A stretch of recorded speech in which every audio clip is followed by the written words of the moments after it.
Estaba dando un poquito de tiempo a ver si se unían más personas, pero al parecer ya no hay tantas personas y vamos a esperar que se vayan uniendo mientras que empezamos. Bueno, muy buenas noches a todos. La noche de hoy vamos a tratar el tema que sigue, que es el monitoreo en el paciente hospitalizado. Aquí vamos a hablar un poquito pues de varias temáticas asociadas pues como a lo que es el monitoreo por equipos, monitoreo a nivel clínico, monitoreo por medio pues, de otros métodos que están disponibles para el manejo desde cualquier ámbito hospitalario, sin necesidad pues, de tener, digamos, tecnología muy sofisticada para poder aplicarlo en nuestra realidad y a nuestra rutina. Entonces, para comenzar, tenemos como introducción que la monitorización se basa en evaluar los parámetros fisiológicos y la integridad funcional de todo lo que son los tejidos. Esto es un elemento de la clínica, no solamente de la parte anestésica, sino también desde la parte hospitalaria y desde la parte de cuidado crítico, donde el monitoreo hace, digamos, como la valoración del estado clínico de los pacientes para poder determinar y tomar decisiones respecto a cómo se encuentran. Esto es con el fin de buscar una estabilidad y un equilibrio del paciente, eh, viendo cómo responde a las maniobras y a los medicamentos que estamos aplicando. Entonces, el monitoreo hace parte de la clínica como una herramienta muy, muy importante, y si no existiera el monitoreo clínico y el instrumentado, pues no podríamos saber exactamente si los pacientes están mejorando o si están empeorando con las terapias que estamos estableciendo. Existen indicadores que son directos, otros que son indirectos de lo que son las funciones fisiológicas, ya más adelante lo vamos a ver, que nos permiten inferir el estado y la condición general del paciente a nivel ventilatorio, a nivel del estado mental, a nivel de la función cardiovascular, a nivel de la función de los órganos como tal.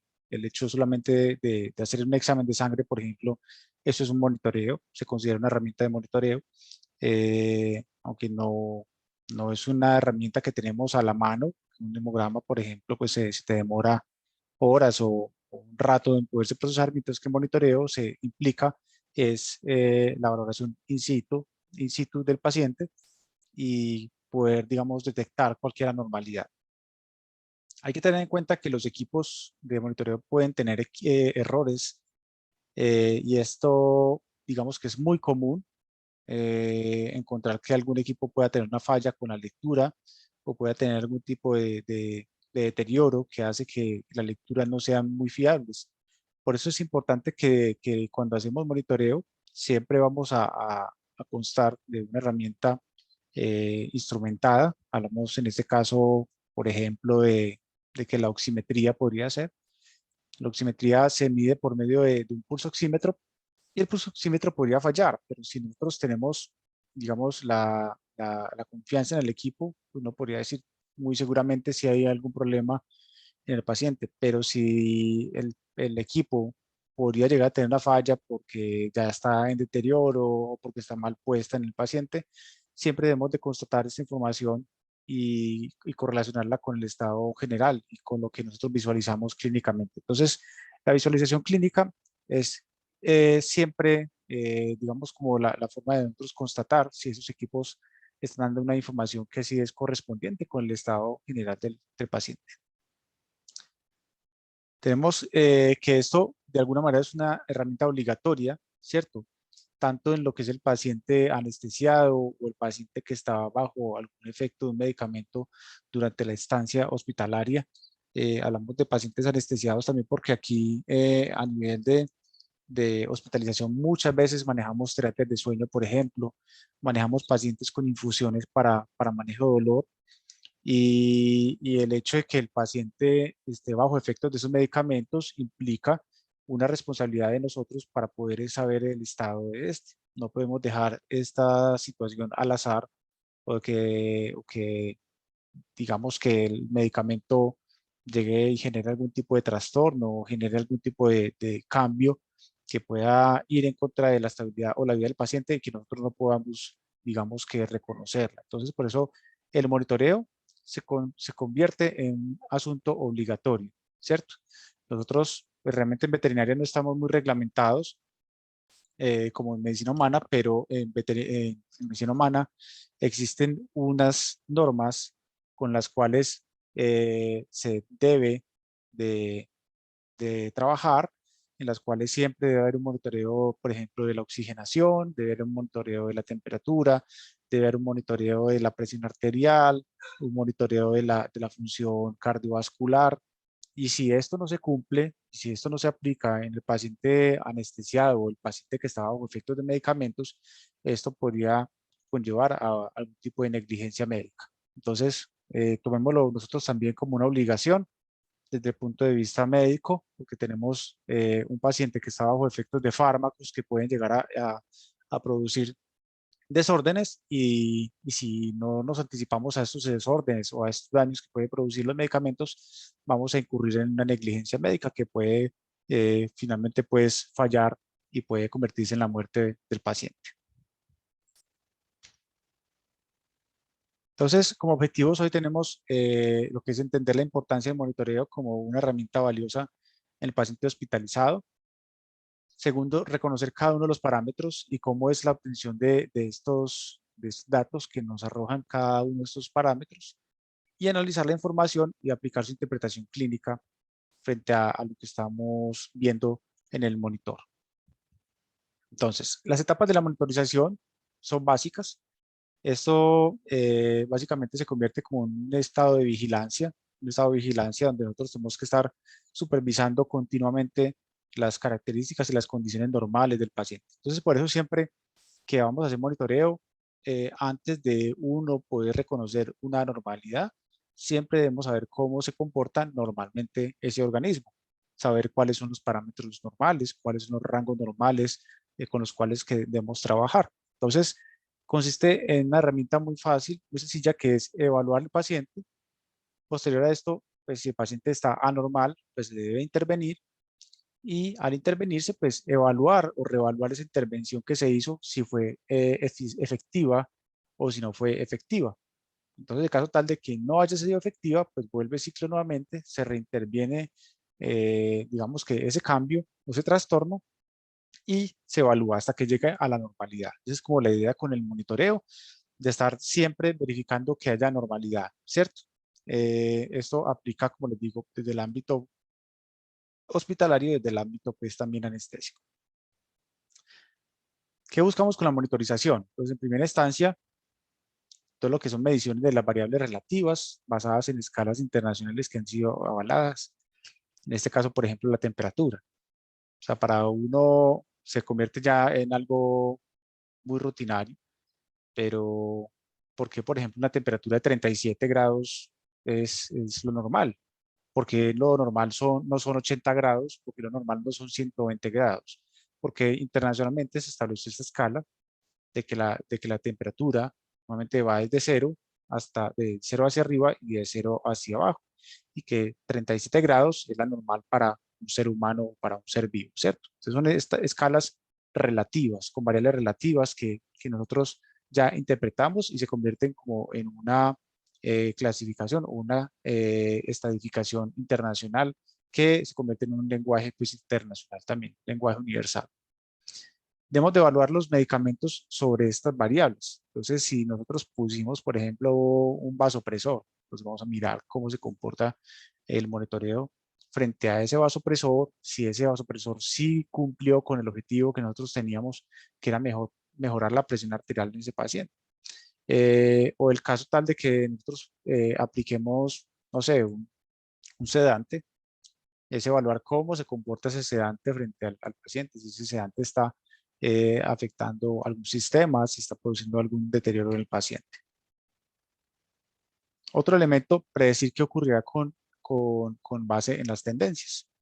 ¿Esto a qué se refiere? Pues si nosotros vemos que el monitor está mostrando que la temperatura tiene una tendencia de ir hacia la baja, entonces esto nos permitirá, por medio de esa tendencia, digamos, alertarnos y predecir que el paciente muy probablemente va a tener una hipotermia si no hacemos una corrección adecuada del paciente.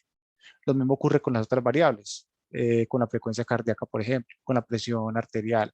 Si nosotros vemos que la tendencia de esa presión arterial es ir hacia la baja, entonces probablemente dentro de un rato ese paciente va a estar muy hipotenso porque la tendencia está mostrando que esto es lo que va a pasar. Entonces, aprender a entender y a leer esas tendencias es clave para poder anticiparnos ante eh, cualquier evento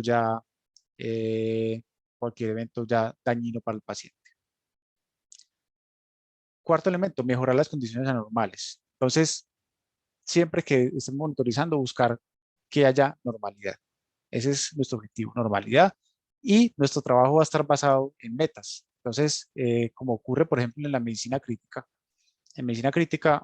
uno tiene una cantidad de elementos que están alterados. Entonces, tiene el pH alterado, tiene la presión alterada, tiene la temperatura alterada, tiene un foco infeccioso, tiene miles de cosas que están sucediendo a la vez. Entonces, como no hay posibilidad pues, de uno llegar y corregir todos los elementos de una sola vez, entonces lo que trabajamos es en metas. Entonces, mi meta, por ejemplo, con un paciente que está hipotenso, es subir la presión, ¿cierto? Eso es lo más básico. Si está hipotenso, listo, mi objetivo es subir la presión. Ah, pero es que resulta que el paciente también tiene una acidosis metabólica. Ah, bueno, mi objetivo en este momento es subir la presión y luego que suba la presión vamos a controlar la acidosis metabólica que tiene.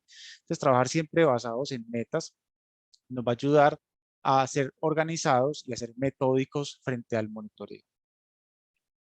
Tomar decisiones que influyen sobre la vida del paciente, pues esto ya pues lo mencionamos, es muy, muy claro y es muy obvio, ¿cierto? Que todos los cambios que se presenten a nivel de este monitoreo van a influir sobre las características y la vida del paciente y no podemos pasar por alto esta información. Y revelar el pronóstico de los pacientes según su monitorización. Entonces también saber si el paciente tiene un buen pronóstico o mal pronóstico de acuerdo al monitoreo que estamos haciendo, de acuerdo a las maniobras que se hicieron, si son correctivas, entonces ver si el paciente responde y si no responde, pues estaríamos hablando de un pronóstico ya de la enfermedad o un pronóstico de los cambios que está presentando en ese momento. Entonces, ¿qué es lo que nosotros monitorizamos realmente en un paciente vivo? ¿Qué es lo que nosotros monitorizamos? Es una pregunta que siempre se va, digamos, a enfocar a que digamos, nuestra unidad celular, nuestra unidad vital va a ser la mitocondria. De la mitocondria va a ser el órgano que nosotros vamos a cuidar, va a ser el órgano que nosotros vamos a supervisar y que vamos a estar pendientes de que no vaya a morir. Porque si la mitocondria muere, ya el paciente va a comenzar a deteriorarse y va a comenzar a tener un proceso de muerte y se va a ir afectando, ¿cierto? Entonces, el objetivo de nosotros realmente es que esa mitocondria sobreviva. ¿Sobreviva cómo? Pues hay una gran cantidad de herramientas.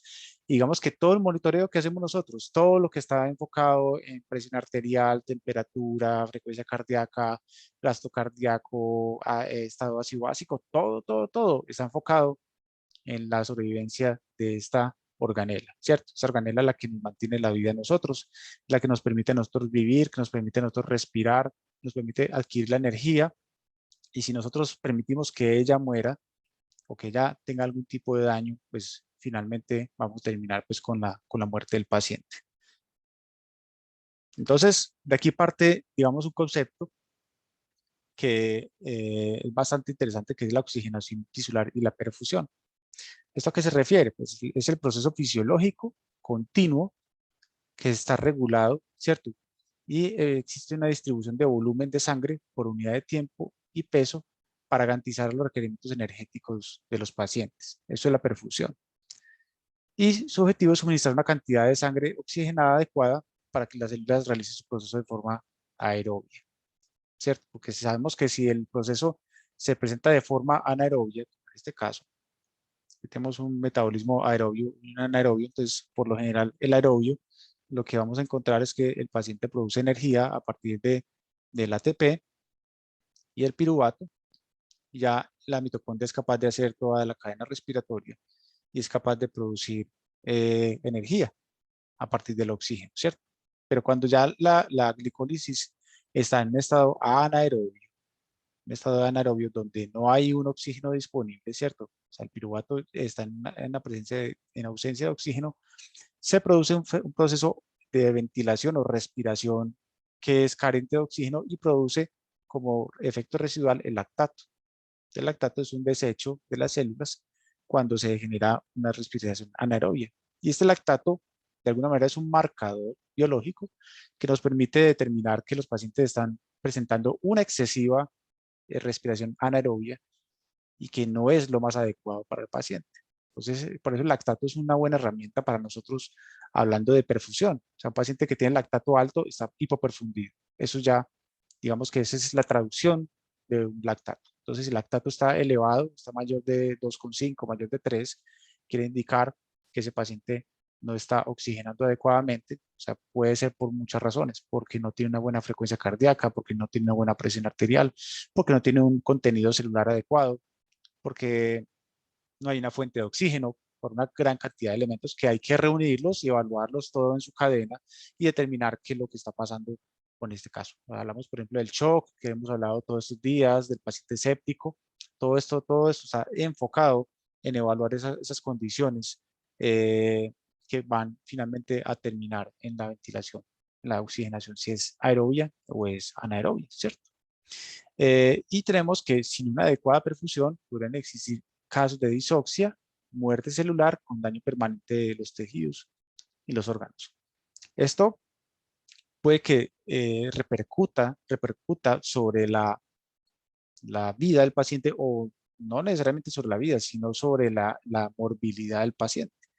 Entonces, esto no siempre lo vamos a ver reflejado en el momento, no siempre va a ser un daño que vamos a ver digamos que tangible en el momento, sino que el paciente puede llegar, por ejemplo, a los 3 meses con una falla renal, o puede llegar un tiempo después con una hepatopatía o con una enfermedad intestinal agresiva, puede tener un cuadro diarreico sanguinolento por la hipoxia, por ejemplo, o puede tener un daño neurológico. Pueden producirse muchas condiciones que son, digamos, ya a largo plazo, que uno no las asociaría en el momento con ese cuadro de hipoperfusión o esa alteración de la perfusión, sino que uno dice, ah, no, pues el paciente le dio una falla renal. No sabemos qué pasó.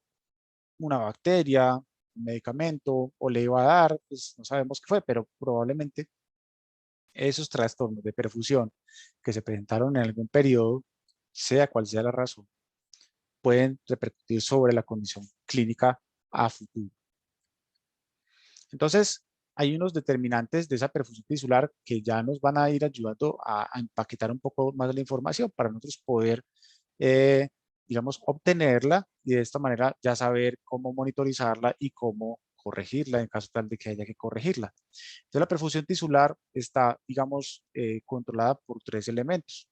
Uno es el transporte de oxígeno, que tiene que ver con todo lo que son las células sanguíneas, el hematocrito del paciente, si el paciente tiene una buena volemia, si el paciente está bien hidratado, por ejemplo, que el paciente no está en una condición de shock, un shock, por ejemplo, hipovolémico por deshidratación, un shock distributivo por una vasodilatación, digámoslo así, o un shock obstructivo, o un shock cardiogénico. Cualquiera de los tipos de shock van a afectar el transporte, ¿cierto? Y la adquisición del oxígeno por estos elementos que se encargan de hacer el transporte. Entonces, de ahí, digamos que comenzamos ya a integrar cierta información. Entonces, si yo tengo una alteración de la perfusión tisular, tenemos que comenzar a evaluar entonces este grupo de elementos. ¿El paciente está en shock? No está en shock. Ya sabemos cómo medir el shock. Ya sabemos que está el índice de shock. Ya sabemos que podemos hacer un índice de la colapsabilidad de la vena cava. Sabemos que podemos hacer una valoración del peso papilar a nivel del ventrículo izquierdo. Y esto nos va a ayudar a ir extrayendo información para poder ya determinar cuál es la causa de ese deterioro de la perfusión tisular de nuestro paciente. Tenemos otro elemento que es el gasto cardíaco. El gasto cardíaco es el volumen que se inyecta en el corazón por una unidad de tiempo. Esto está controlado por varias variables. Una es la frecuencia cardíaca y la otra es el volumen sistólico, el cual digamos que está ya controlado por otros elementos, pero aquí finalmente podemos ir ya evaluando, bueno, entonces, ¿qué tanto influye, por ejemplo, la presión arterial sobre ese gasto cardíaco? Si el paciente está hipotenso, entonces el gasto cardíaco se cae. Bueno, entonces si la presión arterial está fallando, probablemente el gasto lo está afectando y si ese gasto se cae, entonces la percusión tisular se va a ver afectada. Entonces vea que vamos empaquetando la información en varios elementos y varias técnicas y herramientas para poder determinar la condición clínica del paciente. Y por último está lo que es el flujo sanguíneo capilar. El flujo sanguíneo capilar se refiere a todo, es a nivel celular, cómo se está adquiriendo el oxígeno y cómo se está recibiendo a nivel de la célula, ¿cierto? Entonces, cuando usted va a hacer una monitorización de un paciente, usted dice, bueno, pues vamos a mirar cómo está oxigenando el paciente. Entonces, uno que dice, vamos a mirar una saturación parcial de oxígeno con un oxímetro. Entonces, cuando el oxímetro marca 100, dice, uy, sí, menos mal que está al 100%. Pero ojo, esa oximetría está midiendo la cantidad de oxígeno que está transportando la célula. O sea que el oxímetro de pulso, finalmente lo que me está midiendo es esto. ¿Qué tanto transporte de oxígeno tienen las células? O sea, el oxímetro no me está midiendo gasto cardíaco y el oxímetro me está midiendo flujo sanguíneo capilar. Para no medir flujo sanguíneo capilar es difícil. No es tan sencillo realizar una medición de esto. Entonces, ¿qué hacemos nosotros? Pues nos fiamos de herramientas que son indirectas, por ejemplo, como esta, el transporte de oxígeno. Entonces, yo asumo que si el transporte de oxígeno está bien, pues probablemente el flujo sanguíneo está bien. Entonces, me tengo que basar también en otras herramientas. Por ejemplo, aquí lo que es la presión arterial. Si yo tengo una presión arterial normal y tengo un transporte de oxígeno normal, yo asumo que las células sanguíneas están recibiendo bien el oxígeno. Pero hablando, digamos, estrictamente, y si vamos a desglosar la información de forma minuciosa, uno podría tener un gasto cardíaco bueno y podría tener una presión arterial buena y podría tener un transporte de oxígeno bueno, pero podría tener un flujo sanguíneo capilar malo, ¿cierto? Por ejemplo, ¿en qué caso podríamos tener ese trastorno? Por ejemplo, un paciente con shock distributivo, una sepsis. El paciente con sepsis tiene transporte de oxígeno normal porque está saturando al 100%, porque las células sanguíneas no están dejando de recibir el oxígeno. El gasto cardíaco está normal porque él finalmente está eyectando el volumen necesario, pero ¿qué está pasando? Hay un trastorno a nivel capilar, a nivel del endotelio vascular que está haciendo que la sangre no sea capaz de ir hacia los tejidos y de esta manera no es capaz de oxigenar a nivel de la mitocondria. Entonces, ya que no es tan fácil uno determinar si los pacientes finalmente se están oxigenando adecuadamente bien. Cuando hablamos de oximetría, estamos hablando únicamente de transporte de oxígeno. O sea, ahí no estamos hablando de nada más. Pero es una información que se infiere y que digamos que en la cual se confía para definir que el paciente está oxigenando de forma adecuada. Entonces, cada uno de estos elementos, entonces hablamos del transporte de oxígeno, cada uno de estos elementos se puede ver afectado o, digamos, influido por varias razones. Entonces hablamos, por ejemplo, de la primera, que es el transporte de oxígeno. ¿Cómo puede verse modificado? Entonces, primer elemento que puede afectar el transporte. Entonces, primero, la fracción de oxígeno que es captada hacia el interior de los tejidos. La FiO2, la fracción inspiratoria de oxígeno. ¿Esto equivale a qué? A la disponibilidad del oxígeno que hay en el ambiente para que el organismo lo pueda captar. Cuando hablamos de esto, estamos hablando que en el ámbito, digamos, de ambiental, nosotros tenemos una fracción inspiratoria de oxígeno, un 21%, por lo menos aquí en Colombia. No sé, pues hay otros países que la fracción es un poquito más baja porque están más altos. Por ejemplo, en Bolivia, que pueden estar a los 3.000 y pico, podría ser una fracción inspiratoria un poco más baja. O si de pronto hablamos de países en los que estamos o zonas que están sobre el nivel del mar, puede que la fracción inspiratoria sea un poquito más alta. Eso va de acuerdo a la altura sobre el nivel del mar. En una zona, hablando de entre los, no sé, 800, o inclusive de los 0 hasta los 2.000 metros sobre el nivel del mar, hablamos de un 21% aproximadamente. Cuando nosotros tenemos un paciente que está intubado y que tiene una fuente de oxígeno por un tubo traqueal, uno asume que el paciente podría estar casi que a un 100% de oxígeno. Entonces, dependiendo de esta información, ellos podrían estar, digamos que, recibiendo mayor cantidad de oxígeno del requerido. Esta otra variable es la concentración de oxígeno en la sangre, la PO2 o presión parcial de oxígeno. Entonces, después de que el alvéolo recibe esta fracción inspiratoria, lo que va a hacer el alveolo es que va a transmitir ese oxígeno, lo va a transportar hacia la membrana alveolo-capilar, y en la sangre arterial vamos a encontrar una presión parcial de oxígeno, que es el oxígeno que está libre en la sangre. Recuerde que tenemos una fracción de oxígeno que está unido a la hemoglobina y otra fracción de oxígeno que está libre en el torrente sanguíneo. Entonces, esta presión parcial de oxígeno me está indicando a mí qué tan eficiente está haciendo ese pulmón para poder pasar ese aire que viene desde la zona, desde el ambiente, ¿cierto?, hacia el torrente sanguíneo. Una cosa es esto entonces, otra cosa es la saturación de oxígeno. La saturación de oxígeno me dice, de ese eritrocito, de la hemoglobina que tiene ese eritrocito, ¿qué porcentaje de la hemoglobina está saturada con oxígeno? Entonces, si la hemoglobina está saturada en un 100%, quiere decir que ese eritrocito está saturado al 100%. Pero la sangre como tal, en la zona libre, o sea, fuera del eritrocito, también hay oxígeno libre. Ese oxígeno libre es el indicador de qué tan eficiente es el proceso ventilatorio, ¿cierto? Tenemos la tasa de distribución y el aporte a las de la sangre arterial, lo que hablamos de la disponibilidad del oxígeno. Y tenemos la tasa de captación de oxígeno de los tejidos, de los capilares, que hablamos de el consumo. Aquí tuve un error, qué pena con ustedes. La disponibilidad es el DO2 y el consumo es el VO2. Listo, para que lo corrijamos, porfa, que tuve ahí como un lapsus en el momento que estaba haciendo la presentación, pero para que lo corrijan. Entonces, la tasa de distribución, o sea, la disponibilidad de oxígeno, equivale a la nomenclatura DO2 y el consumo a la VO2. O sea, qué tanto oxígeno se está consumiendo de ese oxígeno que estamos entregando. Bueno, hay un elemento bastante interesante que me parece bueno que ustedes lo comiencen a manejar, y es qué tanta dosis de oxígeno estamos dando nosotros a los pacientes, cómo estamos dosificando, cómo estamos administrando esa fuente. Se supone que si estamos en una condición ambiental, la fracción inspiratoria de oxígeno es de un 21%.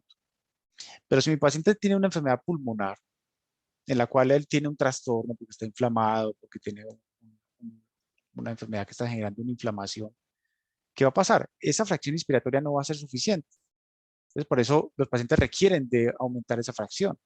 Por eso es que usted le pone oxígeno al paciente, porque usted tiene que aumentar esa concentración de oxígeno para que el momento que él está en una enfermedad, una condición patológica, él pueda sobrevivir. Pues si no lo hiciéramos, pues si no aumentamos esa fracción inspiratoria, el paciente moriría finalmente, porque si no aumentamos esa disponibilidad, el paciente se complica. Entonces, existen varias técnicas para poder suministrar las fuentes de oxígeno. Hablamos entonces de lo que es la administración directa, o sea, con la sonda, colocamos un flujo, ¿cierto? Hablamos que esto puede llegar a subir 25 a 40% la FiO2, o sea, la fracción inspiratoria de oxígeno. La máscara, hablamos que esta máscara podría llegar al 50, 60%. Cuando ponemos la máscara directamente hacia el paciente y está hermética, puede aumentar esa FiO2 a ese nivel. Aquí estamos hablando de cuando ponemos el oxígeno medicinal. Listo. Ojo con esto, porque hay aire medicinal, que es el aire que viene en la pipa amarilla, esa que viene para quirófano, que esa viene al 21%, pero es un oxígeno, es un aire medicinal, pero está purificado, está limpio. Entonces haría, digamos, el efecto igual a lo que es el aire ambiental. Lo que pasa es que es un aire que está procesado y ese aire, digamos, que es libre de patógenos. Mientras que las pipetas de oxígeno, que son verdes o que tienen el sello blanco también, que hay nomenclatura verde y blanca, son pipas que vienen al 100%, es el oxígeno puro, listo. O sea, no tiene contenidos nitrogenados, no tiene otros elementos adicionales. Mientras que el aire ambiental tiene mucho nitrógeno, pero este no trae nitrógeno.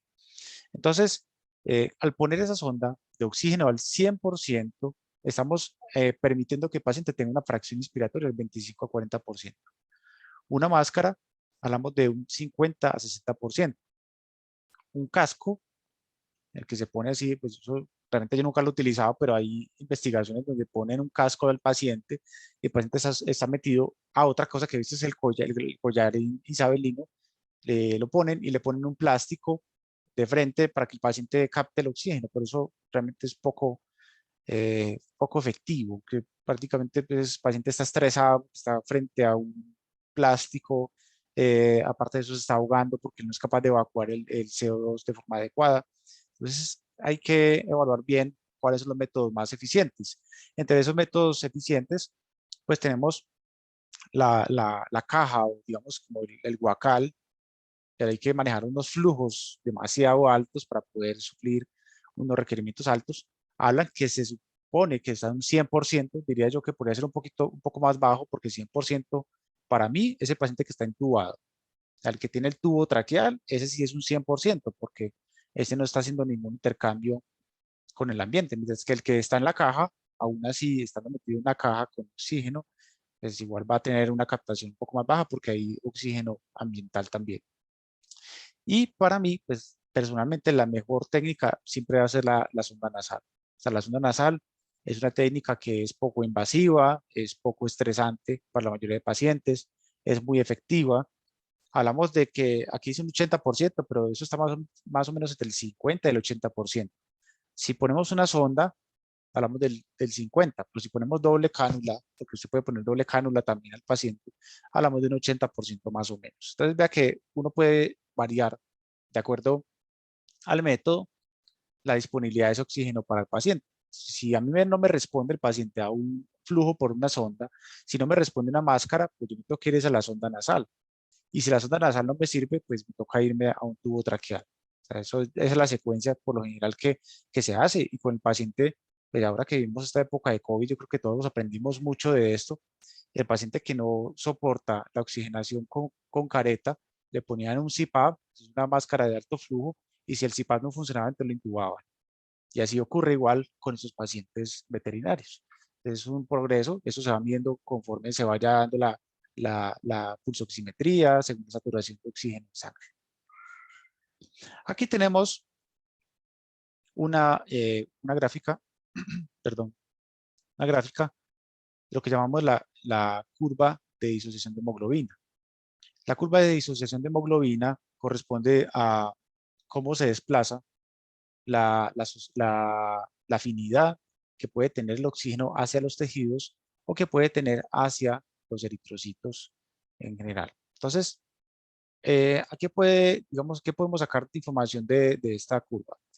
Se supone que un paciente estando en condiciones normales, ¿cierto? En condiciones normales hablamos de un paciente que puede estar saturando más o menos entre 95 y 100%. Su presión parcial de oxígeno, la que le damos ahora la PO2 debe estar siempre más o menos entre unos 80 milímetros de mercurio. Entonces, ¿qué ocurre? Conforme esta PO2 se baja, la saturación se baja. Es una condición lineal. Esto es lineal. Pues se presenta una curva aquí sigmoidea, pero esto, digamos que se presenta de forma lineal porque a medida que baja la PO2, baja la saturación. Y a medida que sube la PO2, sube la saturación. La saturación tiene su límite, porque la hemoglobina no se va a saturar al 150, 200%, entonces se satura hasta el 100%. O sea que si ustedes están suministrando oxígeno con una cánula y el paciente ya marca 99% de saturación, pues de ahí no va a saturar más. Eso quiere decir que el paciente en ese punto está óptimo. De ahí usted no tiene que subir el oxígeno. Entonces de ahí parte en que aprendamos a dosificar el oxígeno. Cuando ponemos una pipeta a un paciente con una cánula, el hecho de que subamos la cánula a 8 litros, a 10 litros, pues no va a indicar que el paciente va a estar mejor o que va a tener una mejor oxigenación, porque eso tiene su tope, tiene un techo, y el techo es el 100%. Entonces, por mucho que ustedes suban esta PO2, usted puede subir a 500 si quiere, a 600. La saturación no va a subir más de ahí. Y si no sube más de ahí, pues no va a haber más oxígeno que entregar. Entonces, es importante que tengamos como esto en cuenta. Entonces, dosificar bien el oxígeno. Hablamos de 2 litros, 1 litro, medio litro. Siempre ir tanteando el paciente cómo se comporta. Dependiendo de la condición clínica, pues obviamente hay pacientes que están muy mal. Entonces, tenemos que aumentar un poco los flujos, pero de forma, digamos, coherente. O sea, no vamos a hablar de flujos de 10 litros, 12 litros, que lo que estamos haciendo es botar oxígeno eh, sin necesidad. Y bueno, otra cosa es que esta curva de disociación de hemoglobina puede estar, digamos, influida por varios elementos. Entonces, hablamos de elementos, por ejemplo, como la temperatura, el CO2, el difosfoglicerato y el pH. Y estos elementos, según su elevación o su disminución, pueden hacer que esta curva se vaya hacia el lado derecho o que se vaya hacia el lado izquierdo.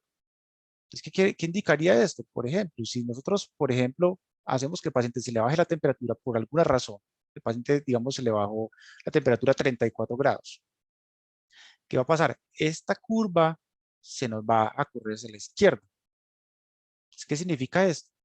Eso significa que el paciente a una presión parcial menor va a llegar a saturar al 100%. O sea, es increíble, pero la hipotermia corre un poco más, la curva hacia la izquierda, lo que indica que el paciente puede oxigenarse de una mejor manera a esos niveles. Pero si el paciente está en la hipertermia, por ejemplo, como en este caso, esa curva se me va a mover hacia la derecha.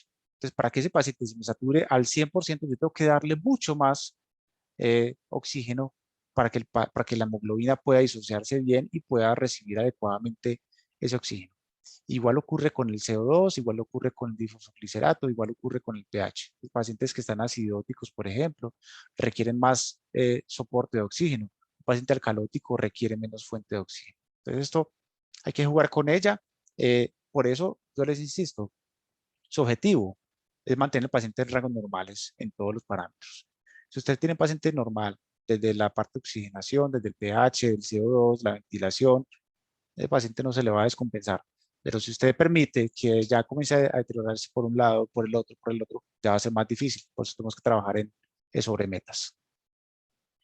Y aquí tenemos otra gráfica que es muy, muy bonita, que tiene que ver con lo que es el D2 y la VO2, la disponibilidad versus el consumo del oxígeno.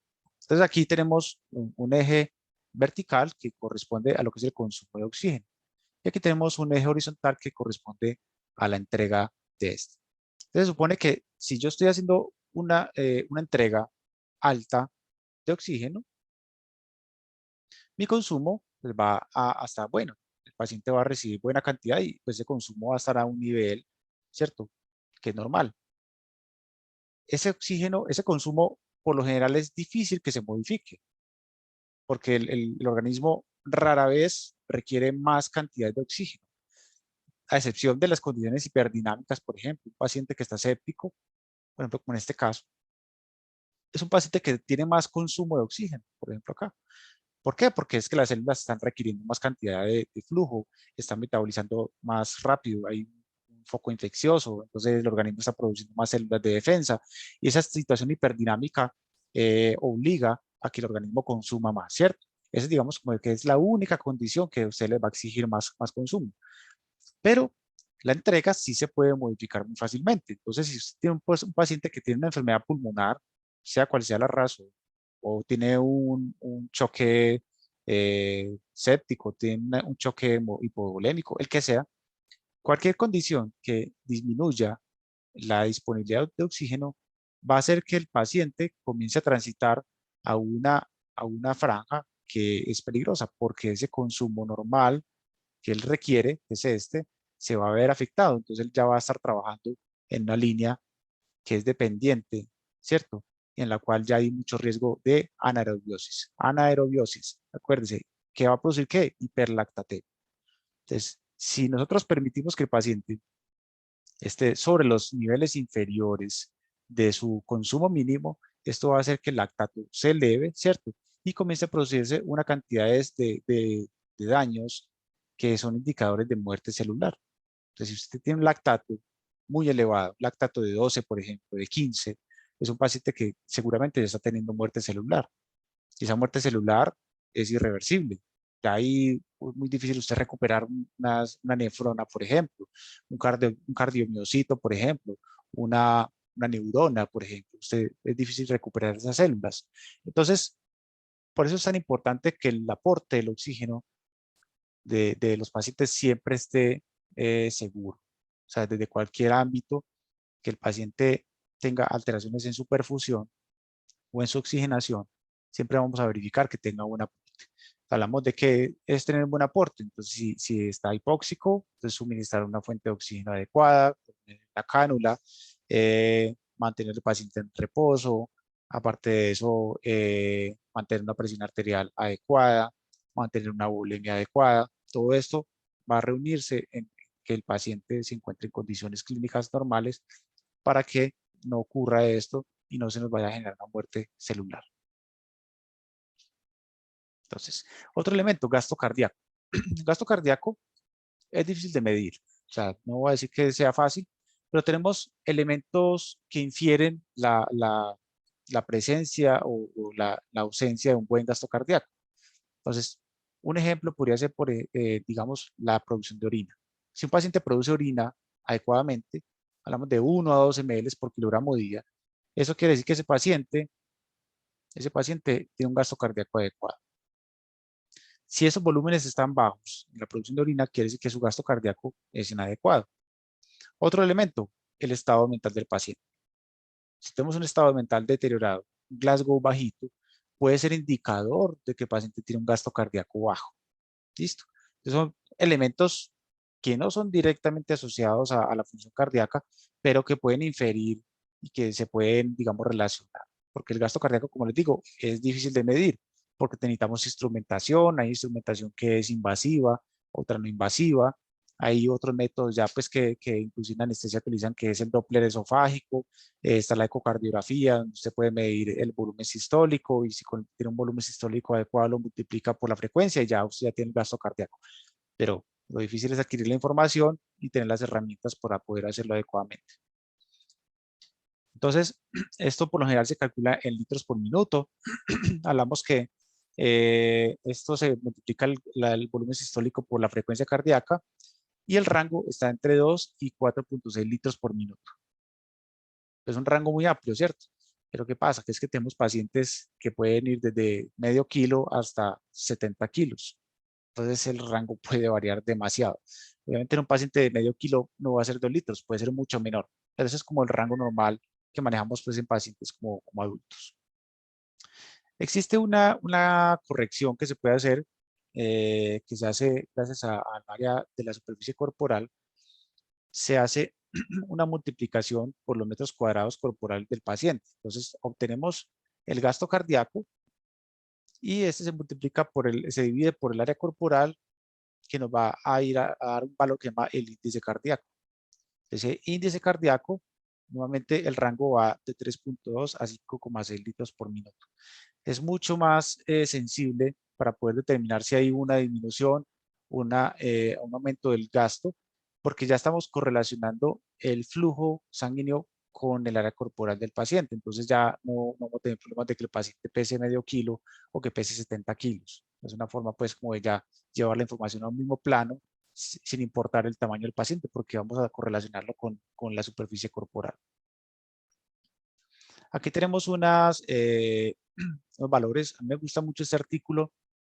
Steve Haskins fue uno de los promotores y fue uno de los creadores del conocimiento en cuanto a conocer cuáles eran los parámetros normales en los pacientes caninos y felinos. Entonces, mirar hemodinámicamente cómo se comportan los pacientes, si el paciente puede estar con una reducción del gasto cardíaco, cuál es el valor normal de un gasto cardíaco, cuál es el valor normal de la entrega de oxígeno, cuál es el valor normal del consumo de oxígeno. Entonces, todo esto él lo hizo y lo evaluó hace bastante rato. Pues es uno de los digamos, pioneros en lo que es el cuidado crítico a nivel veterinario. Es una persona que tiene bastante reconocimiento. Bueno, hablamos de la saturación parcial.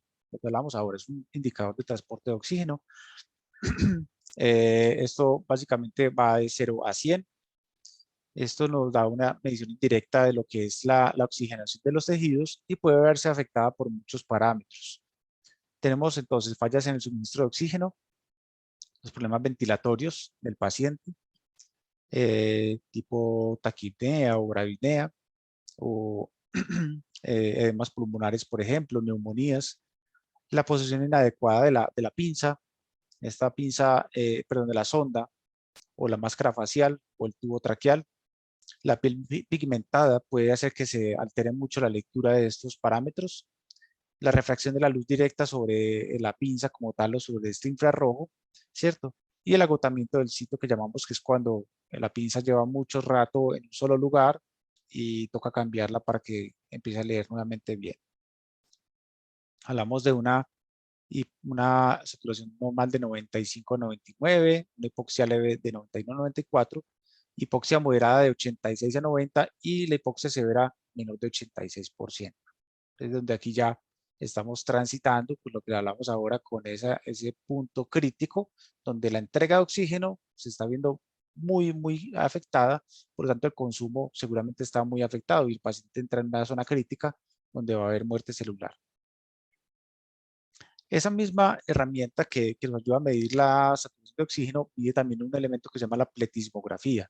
Entonces, esa pletismografía nos ayuda a mirar el contorno de la onda de pulso cada vez que hay un latido cardíaco. Entonces, el latido cardíaco se traduce finalmente en una pulsación a nivel de las arteriolas y el tejido, y ese nos va a dar una forma de la onda, porque eso, digamos que corresponde al ensanchamiento del vaso sanguíneo, que viene a ser pues el capilar, y ese ensanchamiento nosotros lo podemos interpretar de acuerdo a los cambios que puede tener frente a la curva, frente a la altura, a la amplitud que presenta. Entonces, tenemos aquí un pico sistólico, que es digamos que el pico superior, que corresponde a todo lo que es el ciclo sistólico a nivel cardíaco, o sea, cuando el paciente hace la eyección de la sangre, ¿cierto?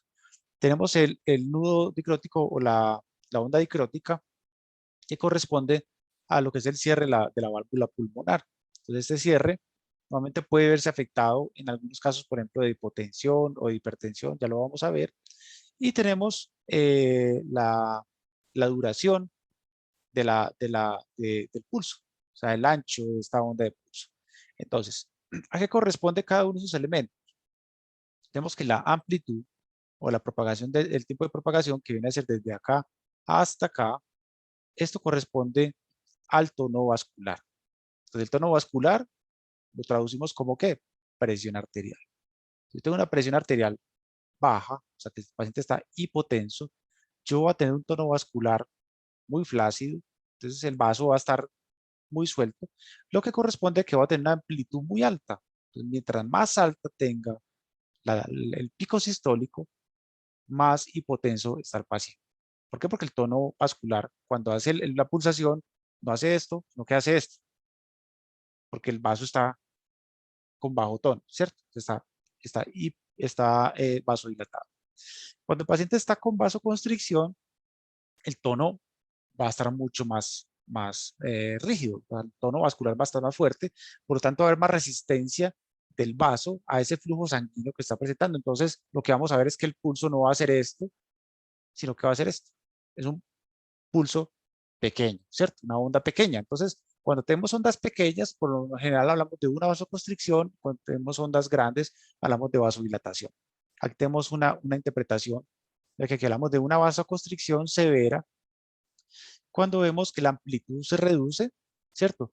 Y la posición de esta muesca, que es la onda dicrótica, va a estar mucho más alta. O sea, inclusive se pierde la onda dicrótica aquí con la punta del pico sistólico. Cuando tenemos una vasoconstricción moderada, encontramos que la onda dicrótica está un poquito hacia arriba y la amplitud pues sigue siendo pequeña. Lo normal, debemos tener una onda de pulso, ¿cierto? Que tiene una distribución muy bonita y la onda dicrótica está en el tercio inferior de esa onda de pulso. Cuando tenemos vasodilatación, de lo que hablábamos, vamos a encontrar que el pico sistólico va a estar mucho más alto, ¿cierto? Y la onda dicrótica va a estar más abajo. En vasodilatación moderada tenemos que esa, esa onda sistólica, esa amplitud va a estar mucho más elevada y se va a ir esa onda dicrótica hacia el punto cero, que corresponde pues como al inicio del pulso. Y una vasodilatación severa, encontramos que la onda de pulso está mucho más alta, tanto que la onda dicrótica ya se va a un punto negativo, eh, con referencia al inicio de esa onda sistólica, de esa onda de pulso. Esa corresponde a lo que es el tono vascular, ¿cierto? Cuando hablamos del ancho, el ancho que corresponde desde este punto a este punto, estamos hablando del volumen vascular. Entonces, mientras más ancho sea la onda, eso quiere decir que más volumen vascular se está presentando en cada pulsación que se presenta. Si mi pulsación es de bajo volumen, lo que yo voy a encontrar es que mi onda va a ser muy angosta, va a ser muy estrecha. Entonces, lo que corresponde, por ejemplo, a un paciente con shock hipovolémico, con una hemorragia, ustedes van a ver que la onda no hace esto normalmente, sino que hace los pulsos, los hace así, muy corticos uno entre otro. ¿Por qué? Porque él está tratando de compensar con una frecuencia rápida y son pulsos que no tienen una conformación bonita y el ancho de la onda es muy bajo. Por lo tanto, es una onda y es una pulsación que es ineficiente para el paciente. Entonces, para que lo tengamos en cuenta, la pulsoximetría o la pletismografía es una herramienta que nos aproxima hacia el tono vascular y hacia el volumen vascular que tenemos con ese paciente. Es una forma de poderlo ir traduciendo. Tenemos el electrocardiograma, es una herramienta que ayuda a determinar la actividad eléctrica del corazón. Yo creo que ya todos la conocemos, tenemos una onda P, un complejo QRS, una onda T. De acuerdo pues a los cambios que se presenten en cada una de sus fases, podemos determinar que el paciente puede tener una anormalidad. Esto nos ayuda a tener pues un trazado. Hay unas arritmias que son, digamos, como las más comunes que se pueden presentar a nivel de paciente internado. Normalmente trabajamos con cardíacas, perdón, de 50 a 180 latidos por minuto y pueden variar entre razas y entre especies. Regálame un minutico, por favor.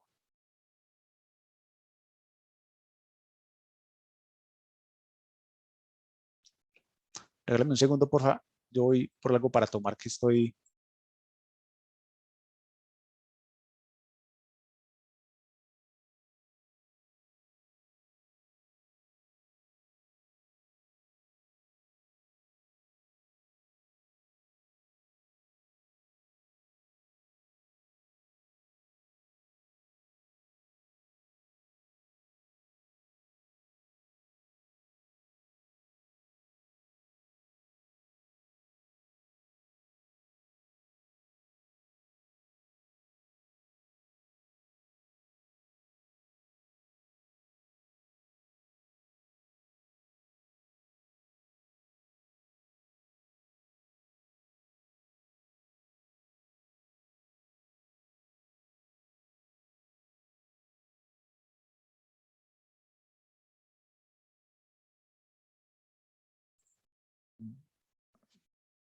Ok, bueno. Aquí tenemos entonces cómo se comportan las derivadas. La derivada 1, derivada 2, 3. Normalmente se correlacionan con la forma como se transmite la señal eléctrica de un punto a otro. Entonces, recordamos que estas derivadas uno debe poner siempre hacia a las extremidades. Se pone un cable hacia la mano derecha, otro en la mano izquierda y otro en el miembro posterior izquierdo para poder hacer el triángulo y determinar pues cómo se comporta este corazón. Aquí está la actividad eléctrica. Esto se puede ver alterado por lo general por lo que son fármacos que generan bradicardia, que generan arritmias, producen depresión del miocardio.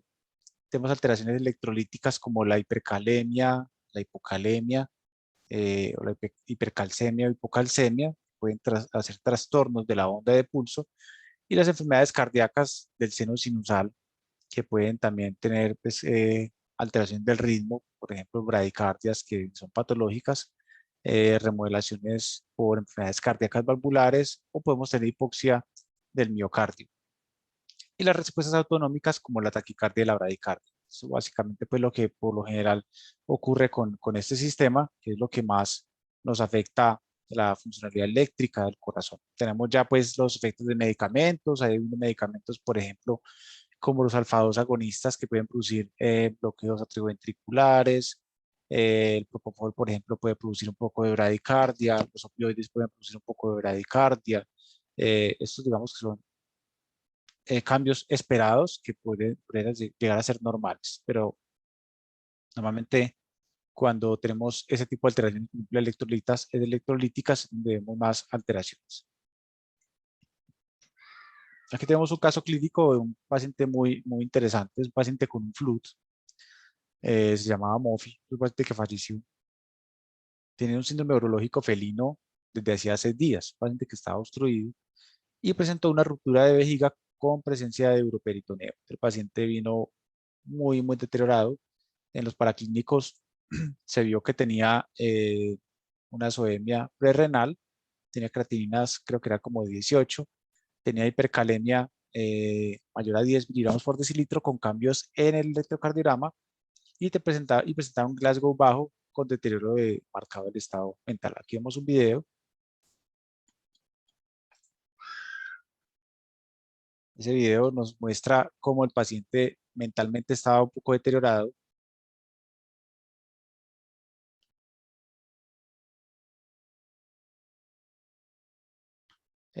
Tenía pérdida de la conciencia por momentos, el paciente hacía fuerza, por un rato trataba como de luchar, pero finalmente pues como que se agotaba y el paciente perdía el conocimiento por momentos y hacía como un tipo pues como de ausencia, ¿cierto?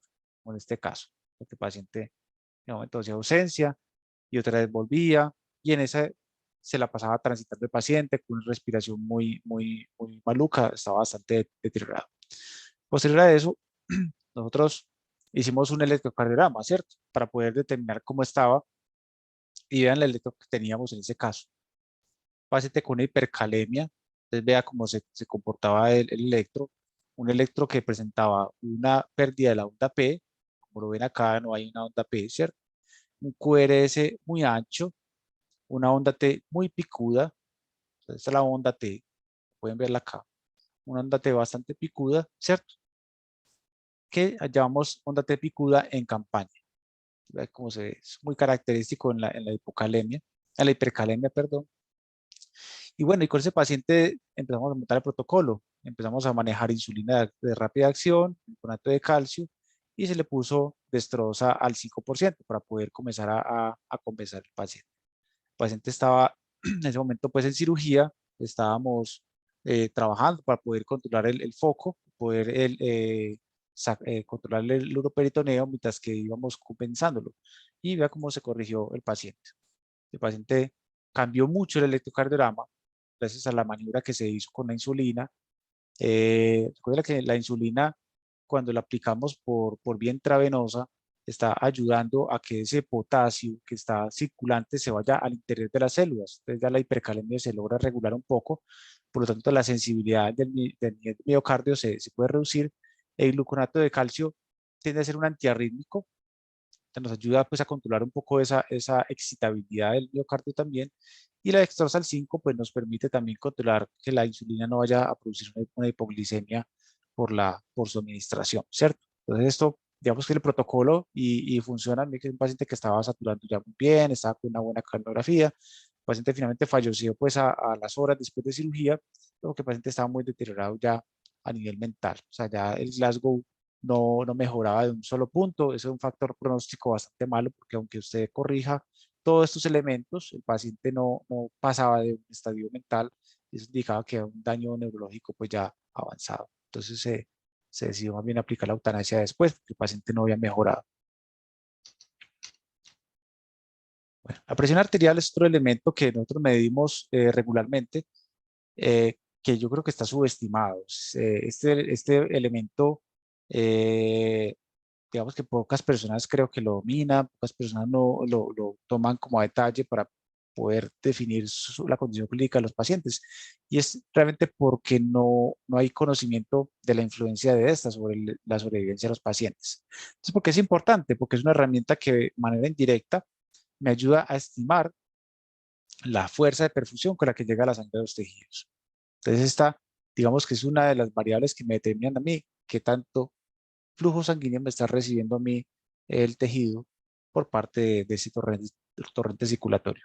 Entonces tenemos una fórmula que normalmente pues no tenemos que aplicarla porque ya casi todos los equipos no la muestran, pero la fórmula proviene de una fórmula inicial que es el gasto cardíaco por la resistencia vascular periférica más la presión venosa central. Entonces, vea que esto toma varios elementos hemodinámicos, no solamente es la paz y la PAC, sino que también toma a profundidad algunos elementos hemodinámicos para poder determinar que también están oxigenados esos tejidos. Entonces tenemos que el gasto cardíaco eh, digamos que es un elemento que influye mucho sobre la presión arterial, digamos que es el que más podría llegar a influir.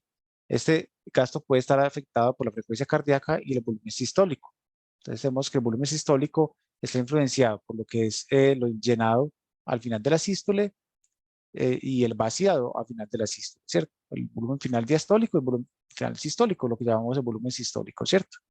Cada uno de estos parámetros a nivel del miocardio están definidos por la precarga, las normas de Frank-Starling, la contractilidad de miocardio y por la poscarga también está influenciado. Entonces este gasto cardíaco eh, va a depender de lo que es la presión arterial también. La presión arterial depende, perdón, del gasto cardíaco. Si nosotros tenemos un gasto cardíaco adecuado, probablemente la presión arterial va a estar muy bien también. Entonces es un indicador indirecto de la presión arterial. Y esa presión arterial también puede estar influenciada por la resistencia vascular general que tiene el paciente. Te hablamos de qué? Del tono vascular. Del tono vascular que corresponde al qué tan, digamos, vasodilatado puede estar el paciente eh, cuando hay una poca motilidad o una poca tonicidad a nivel del torrente circulatorio.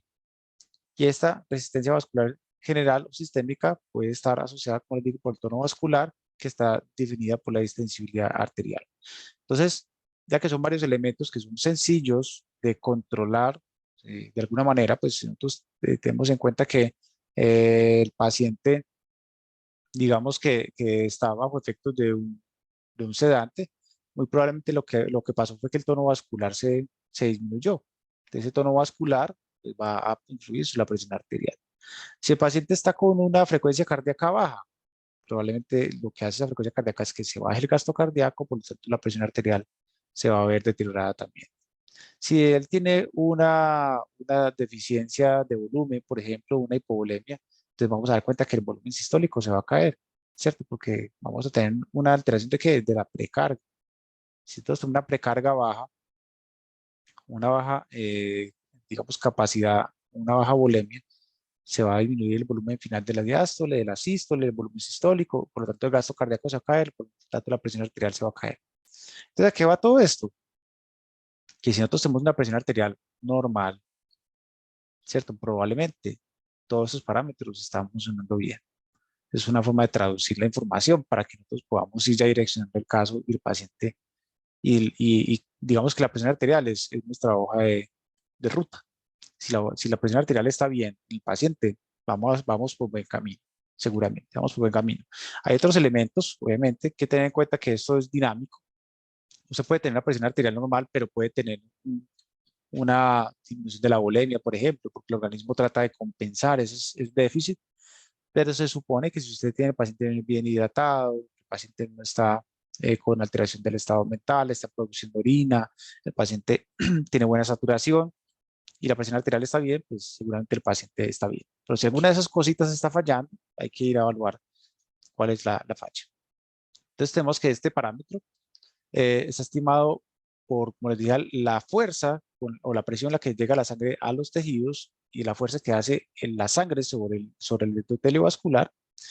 Y es una técnica que se acerca, la que más se acerca a lo que es la presión invasiva, que digamos que tendría que ser la prueba reina en este caso y la prueba más directa y más precisa para poder determinar el flujo sanguíneo.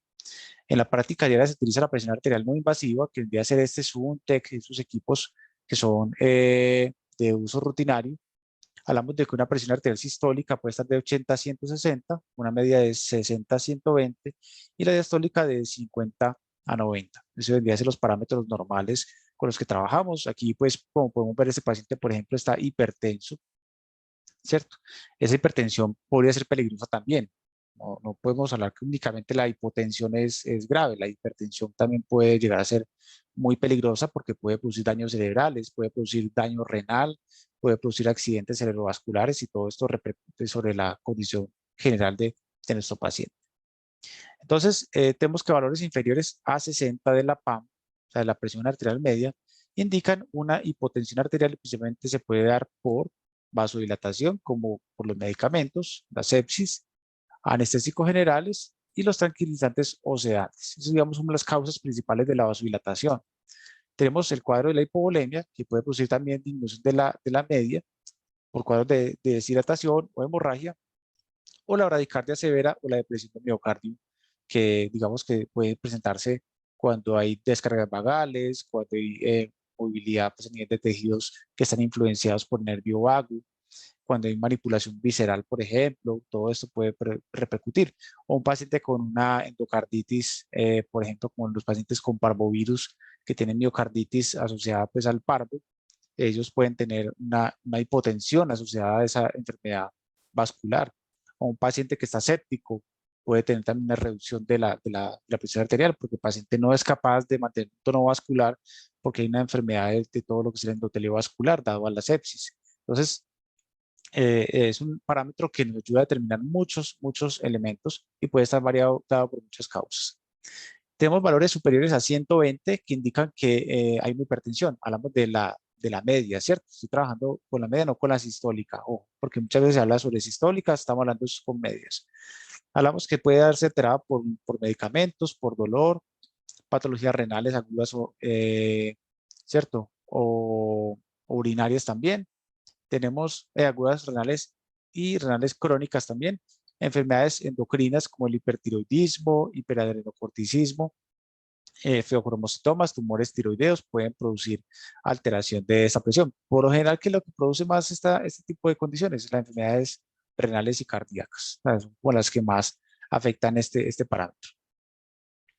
Bueno, tenemos la cardiografía, que es otro parámetro de medición, de monitoreo, que ojalá podamos todos implementarlo porque es un indicador de cómo se presenta el estado ventilatorio del paciente. Entonces, esto lo podemos medir en milímetros de mercurio, kilopascales.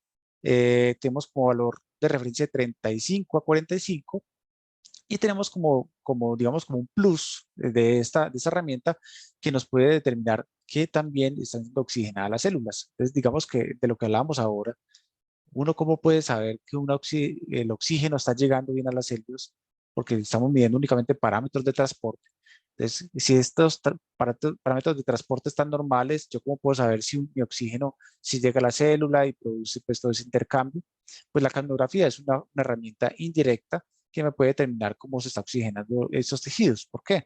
Porque yo cuando tengo un paciente que está oxigenándose, entonces yo tengo un pulmón que recibe el oxígeno, este oxígeno va a los alvéolos, del alvéolo va a la sangre, de la sangre va a las células, de las células ya se produce un ciclo metabólico que corresponde a lo que es el ciclo de Krebs, y ese ciclo de Krebs, pues, si se da, es porque el oxígeno llegó a la célula, ¿cierto? El ciclo de Krebs no se va a dar por fuera ni por otro tejido, se va a dar cuando el oxígeno llega a la mitocondria. Entonces, si esa mitocondria recibe el oxígeno, va a producir CO2. Y ese CO2 se va a ir por la expiración pulmonar. Entonces, vea que es un indicador indirecto del gasto cardíaco y de la perfusión tisular. Sus valores pueden reflejarse en niveles bajos, como la hipocapnia. Hablamos de valores inferiores a 35, y eso se pueden dar porque, primero, por la hipernea, el paciente ventila demasiado rápido. Si el paciente ventila muy rápido, el CO2 se va a reducir porque está evacuándolo de una forma más acelerada. La taquipnea igual. Una reducción del gasto cardíaco y de la perfusión. Ojo con esto. Si tenemos un paciente que su CO2 está en 10, en 15 y está ventilando, digamos, de una forma normal, es una situación muy grave porque el paciente está en un estado de hipoperfusión severo. Normalmente los valores van de 35 a 55, pero si nosotros vemos que el CO2 está en 10, eso quiere decir que más o menos un 30% de las células son las que están haciendo el trabajo de oxigenación. El otro 70% está en ese momento en estado de disoxia y no están siendo oxigenadas adecuadamente. Entonces, como, digamos, como la inferencia que uno puede hacer con el CO2 frente a la perfusión tisular. Y tenemos como consecuencia la alcalosis respiratoria. Cuando el paciente se le baja el CO2, hay una alcalosis respiratoria. Esto se puede ya después convertir en una alcalosis metabólica y el paciente puede tener un trastorno ácido básico que finalmente nos va a alterar la curva de disociación de hemoglobina que hablamos ahora. Tenemos la hipercapnia, que es un incremento de ese CO2, que va a dar valores mayores de 55. Tenemos causas de bradimea o apnea. Entonces, si el paciente está ventilando muy lento, el paciente no es capaz de evacuar ese oxígeno, ese CO2, perdón, entonces el CO2 se empieza a acumular en sangre, acumular, hasta el punto que ya va a estar en los valores que no son normales, y esto va a producir que una acidosis metabólica, una acidosis respiratoria, perdón. Acidosis respiratoria que va a repercutir sobre el estado metabólico, que produce una acidosis, una acidemia, y esa acidemia va a alterar la curva de disociación de hemoglobina y va a afectar el intercambio de oxígeno a este nivel, ¿cierto? Hay otras condiciones, por ejemplo, una hipertermia puede aumentar el CO2, una rata metabólica alta, por ejemplo, en los cerdos, en las otras especies, los pacientes braquicefálicos, por ejemplo, son pacientes que tienen un CO2 un poco más elevado por su condición ventilatoria. Y en pacientes sépticos también podemos tener un CO2 un poco más alto porque la rata metabólica está más elevada. En los cerdos, por ejemplo, tenemos CO2 que van hasta 80 y el paciente no baja de 70 nunca, porque son pacientes que están en un estado metabólico muy acelerado. Esta es la curva de cardiografía, la que la comencemos a interpretar. Hay una línea A, que es la línea de inspiración, que tendría que ser esta. El paciente está en un punto cero de CO2, ¿cierto?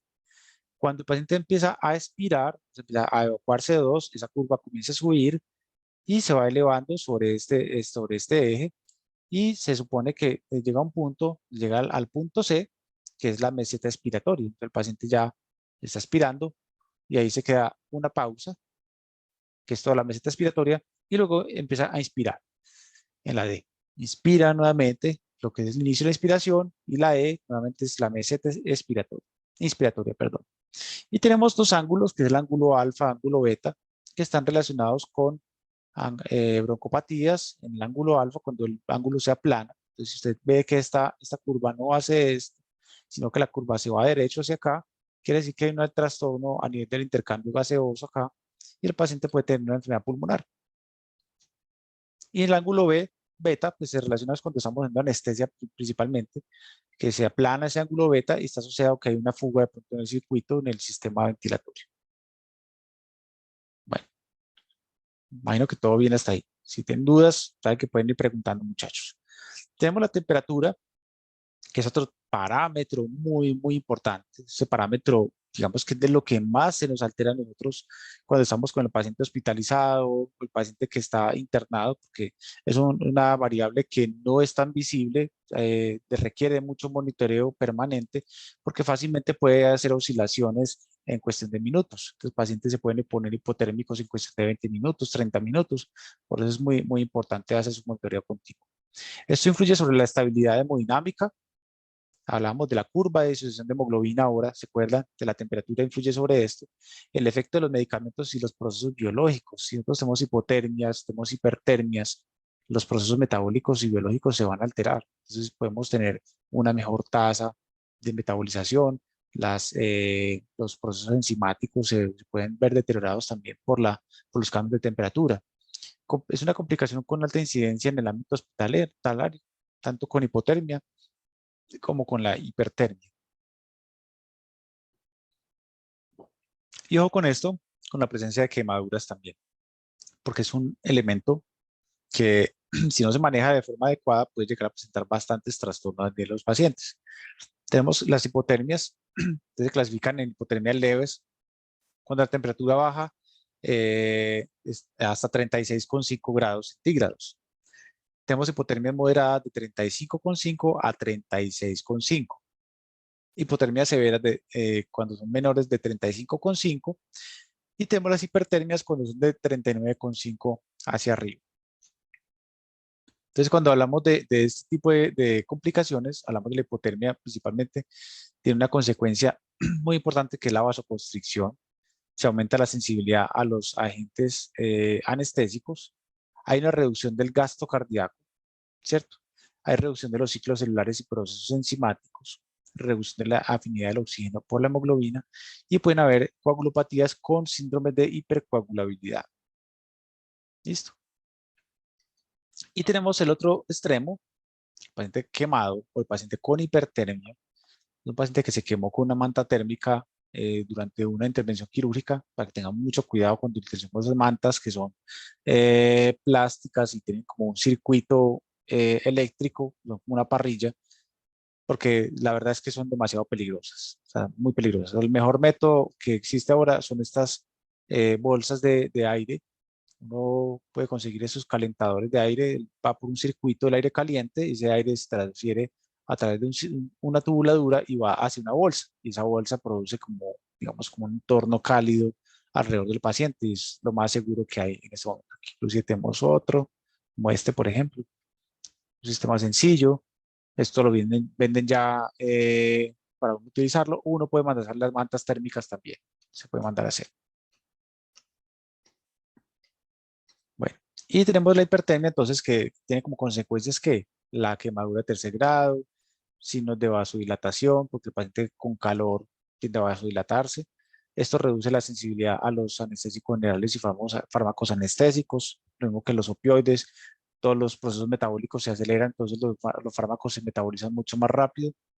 Hay aumentos de requerimientos energéticos y de oxígeno, alteración de actividades nerviosas, de respuestas vegetativas, hay reducción de la afinidad de la hemoglobina hacia los tejidos y hay síndromes de hipocoagulabilidad. El paciente puede tener coagulopatías en las cuales hay pérdidas sanguíneas porque el paciente no es capaz de coagular adecuadamente. Bueno, estas son otras herramientas. Me gustaría pues como que las empezaran a incluir también en su manejo y en su clínica diaria. Una es el Quick SOFA que lo habló el doctor Jefferson. Me gustaría pues como volver a hacer énfasis con esto.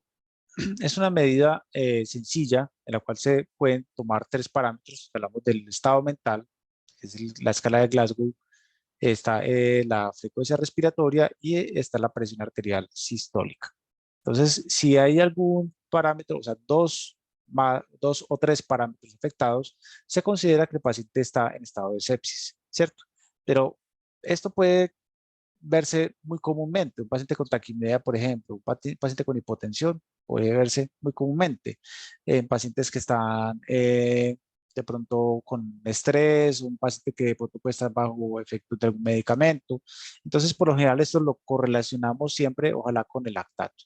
El lactato que hablamos ahora, que es una medida, es un biomarcador celular que ayuda a determinar qué tan bien perfundido está el organismo, nos permite a nosotros definir si el paciente puede estar con un lactato normal, menor de 2,5, o una elevación mediana de 2,5 a 4,9, moderada de 5 a 7 o mayor de 7, una elevación severa.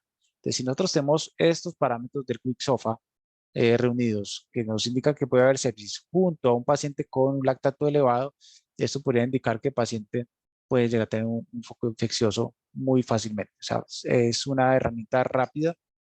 Creo que el lactato ya no es tan difícil de medir. Hay muchas herramientas que nos ayudan a identificarlo. Inclusive aquí hay un estudio, ese estudio es del 2021, donde hacen una evaluación de la secuencia rápida de falla orgánica más el lactato en pacientes críticos y se comenzó a identificar que hay una correlación bastante buena cuando se suman estos dos parámetros, esas dos herramientas para poder sacar a los pacientes adelante.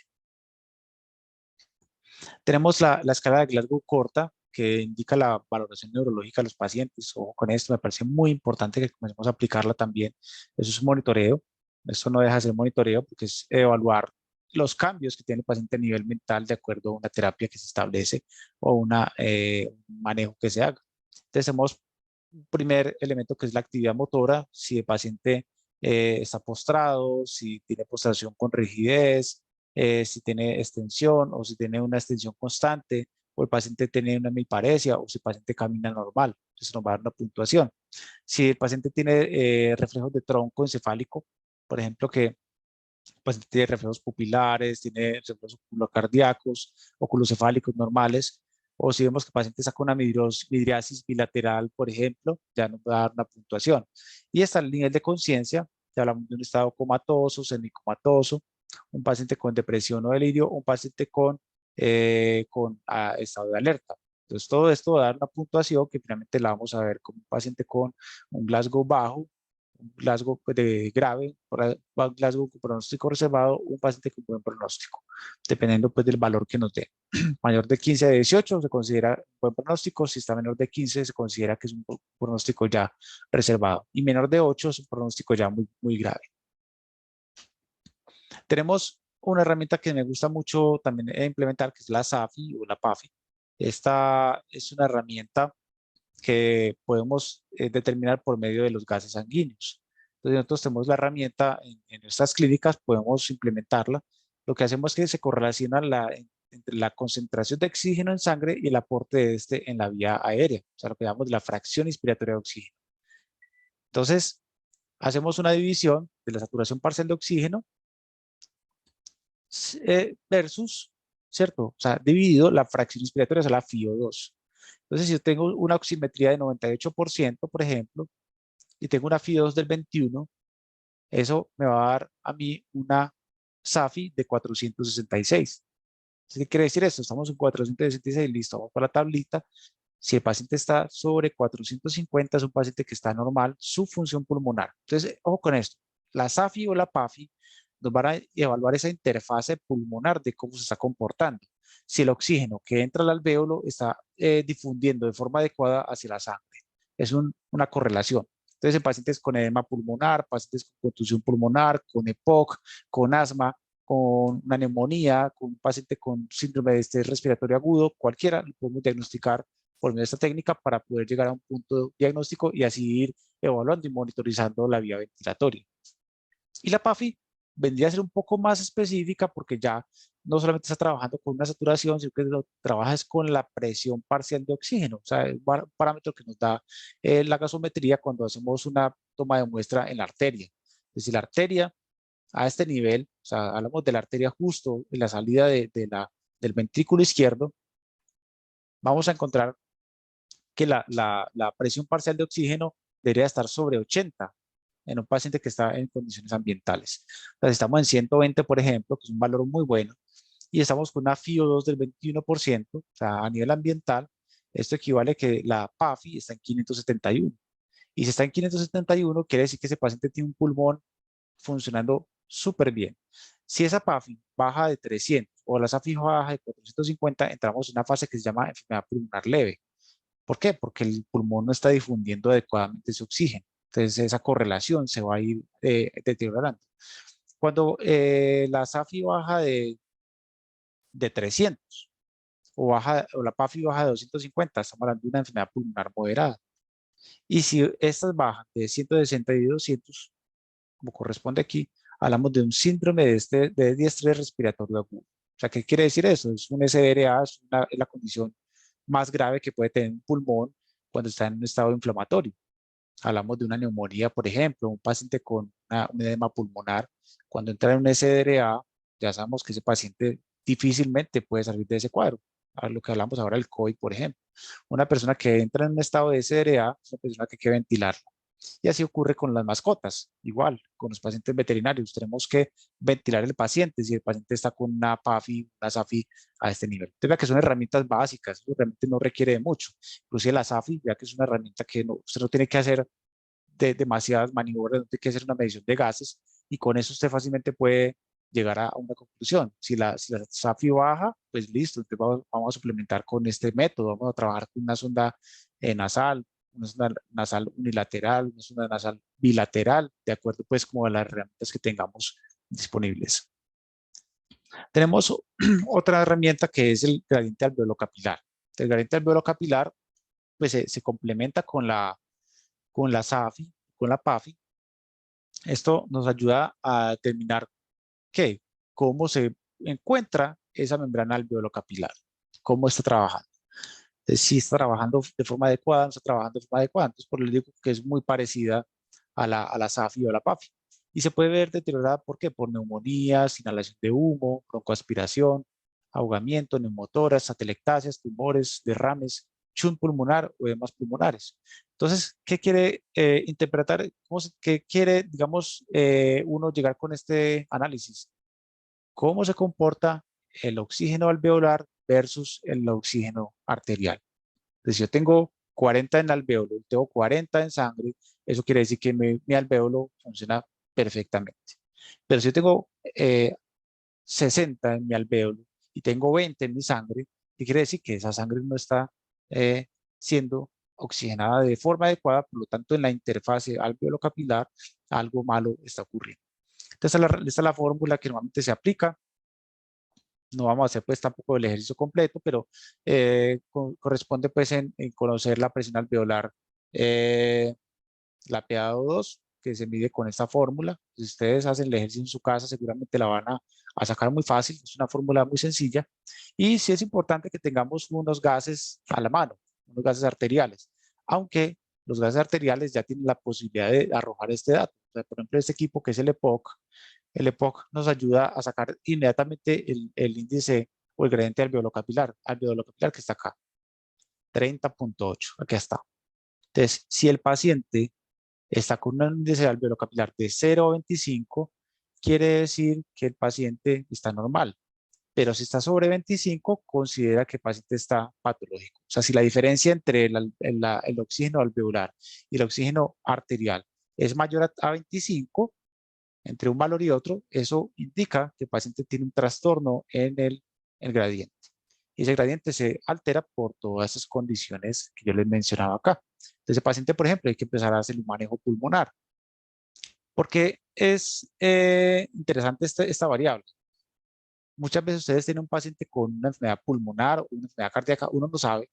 Entonces, el paciente llega porque está hipóxico, está cianótico, y uno dice, pero ¿qué será lo que está pasando? Es que yo no entiendo por qué el paciente está cianótico. Yo no sé si es que tiene un edema pulmonar o si es que tiene un trastorno a nivel cardíaco que no me está haciendo que el corazón sea eficiente para poder oxigenar. Entonces, si yo hago este gradiente, yo puedo verificar si mi foco, si mi daño está en origen pulmonar o está en origen cardíaco, por ejemplo. Es una forma de poder diferenciar y poder direccionar el tratamiento del paciente. Y también, pues yo con esto, yo puedo ir haciendo monitoreos regulares para ir sabiendo cómo se comporta el paciente a futuro. Si el paciente se le baja el gradiente, pues quiere decir que está mejorando. Pero si el gradiente se sube, pues quiere decir que está empeorando, ¿cierto? Entonces, es una herramienta bastante interesante, es sencilla. Yo creo que todos podemos comenzar a implementarla en nuestros lugares de trabajo, pues obviamente teniendo la herramienta de los gases arteriales, y con esto vamos a poder lograr, digamos, profundizar un poco más. Esa es la idea también con este tipo de cursos, es de uno llegar mucho, un poco más allá de lo que normalmente se llega con el monitoreo convencional. Y si hacemos una saturación, listo, bueno, satura al 100, está bien, chao. Pero ojo, satura bien, pero ¿cómo está el gradiente alveolo capilar? ¿Cómo está la PAFI? ¿Cómo está la SAFI? ¿Cómo está el índice de shock? ¿Cómo están todas estas cosas para poder determinar a profundidad cómo se encuentra nuestro paciente? Y por último, tenemos lo que es el índice de shock. Ya lo había mencionado un compañero, o inclusive dos compañeros hablando de este. Esto ya lo hemos repetido, es una correlación que se hace entre la frecuencia cardíaca y la presión arterial sistólica, ¿cierto? ¿Para qué? Para determinar si el paciente tiene shock oculto. Ojo con esta palabra, shock oculto, acuérdese de ella. ¿Por qué? Porque los organismos, en la medida que pueden, se compensan. Usted no siempre va a tener el paciente hipóxico, no siempre va a tener el paciente con un trastorno a nivel del estado mental, no siempre va a tener el paciente con un déficit. Entonces se implementó esta medida para correlacionar la frecuencia cardíaca versus la presión arterial sistólica. Entonces se supone que ellas deben de guardar una correlación siempre, porque ellas se deben de compensar una con la otra. Si la presión arterial se sube, la frecuencia cardíaca debe bajar. Pero si usted tiene presión arteriales altas y frecuencias cardíacas elevadas y presiones sistólicas elevadas, algo está pasando, algo está ocurriendo ahí que no lo hemos podido descifrar, y por eso se denomina como shock oculto. Entonces hablamos de que valores mayores a 0.7 son indicadores de shock oculto. Entonces, un ejemplo podría ser un paciente con una cardíaca de 180 y tiene una presión arterial sistólica de 120. Ese paciente está con un índice de shock de 1.5. Ese paciente está en este momento con shock oculto. Así el paciente esté anímicamente normal, usted lo vea que está como activo, que es que el paciente se desplaza, se mueve, produce orina, el paciente come, pero Ojo con eso, está con un cuadro de Chow oculto. Y ya tenemos una gran cantidad de trabajos que lo han correlacionado con la mortalidad, ¿cierto? Y con la presencia de daños por sepsis o por una hemorragia, o sea, por cualquiera que sea la razón, se hay correlaciones y hay una correlación alta. Ese índice es para que lo estemos aplicando continuamente y lo utilicemos como una herramienta que es valiosa. Bueno, no sé si pronto tienen alguna pregunta, muchachos.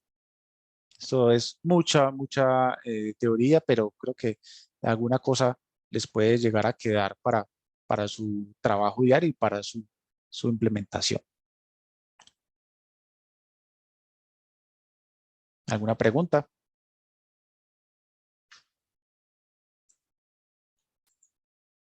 Muchas gracias, Doc.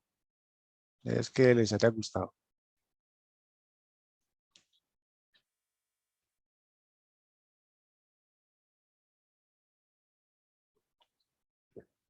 Con mucho gusto, la verdad, mucho gusto.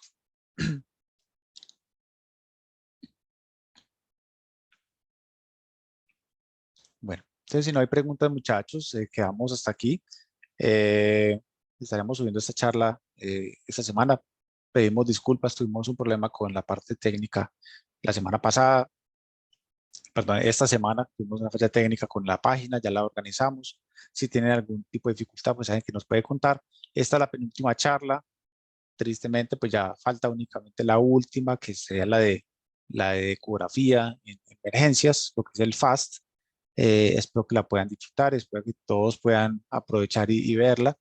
Eh, ya si queda alguna duda, pues me van comentando, muchachos, por el WhatsApp si ocurre algo. Listo.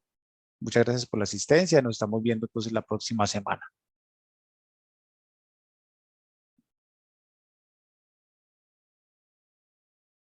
Feliz noche. Hasta luego.